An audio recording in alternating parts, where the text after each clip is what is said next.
അർദ്ധരാത്രിയിൽ തിരൂരങ്ങാടി തലപ്പാറ KSEB ഓഫീസിന് മുന്നിൽ നാട്ടുകാരുടെ പ്രതിഷേധം. നേരത്തെ പറഞ്ഞ പ്രതിഷേധങ്ങളുടെ തുടർച്ചയാണ്.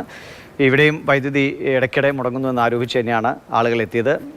ആർ നഗർ, VK പടി നിവാസികൾ ഒരുമിച്ചായിരുന്നു ഈ പ്രതിഷേധം. അരുൺ അമർനാഥുണ്ട്. അരുണെ, നേരത്തെ നമ്മൾ ആദ്യത്തിനൊക്കെ വിവരങ്ങൾ പങ്കുവെച്ചുള്ളൂ. കൊച്ചിയിൽ പലയിടത്തും ഉണ്ടായ പ്രതിഷേധം. ഇത് പന്തംകുളത്തി പ്രകടനമായോ? അത്തരത്തിലൊരു പത്മംകുളത്തി പ്രതിഷേധം തന്നെയാണ് മലപ്പുറത്ത് നിന്ന് കണ്ടത്. മലപ്പുറത്തിന്റെ വിവിധ മേഖലകളിൽ തുടർച്ചയായി വൈദ്യുതി മുടങ്ങുന്നു എന്ന പരാതി നാട്ടുകാർ ഉന്നയിക്കുന്നുണ്ട്.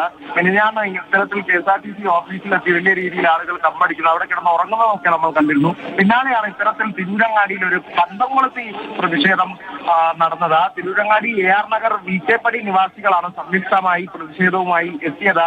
പന്തംകുളത്തി ഒരു മാർച്ച് പോലെയാണ് KSEB ഓഫീസിന് മുന്നിലെത്തി പ്രതിഷേധിച്ചത്. ഇനിയും പ്രതിഷേധം തുടരും എന്ന് തന്നെയാണ് നാട്ടുകാർ എന്തായാലും പറയുന്നത്. വൈദ്യുതിയുടെ അമിത ഉപയോഗം കാരണമാണ് ഇത്തരത്തിൽ വൈദ്യുതി കട്ട് ചെയ്യേണ്ടി വരുന്നതെന്നാണ് എന്തായാലും KSEB നൽകിയിട്ടുള്ള ഒരു വിശദീകരണം. എന്തായാലും നാട്ടുകാർ ഇനിയും പ്രതിഷേധവുമായി ശക്തമായി തന്നെ ഇത്തരത്തിൽ ഈ വോൾട്ടേജ് കുറവ് ഉൾപ്പെടെയുള്ള പ്രതിസന്ധികൾ നേരിട്ടാൽ ഇനിയും പ്രതിഷേധവുമായി എത്തും എന്ന് തന്നെയാണ് നാട്ടുകാർ അറിയിക്കുന്നത്. ശരി, അരുണാണ് വിവരങ്ങൾ നൽകിയത്.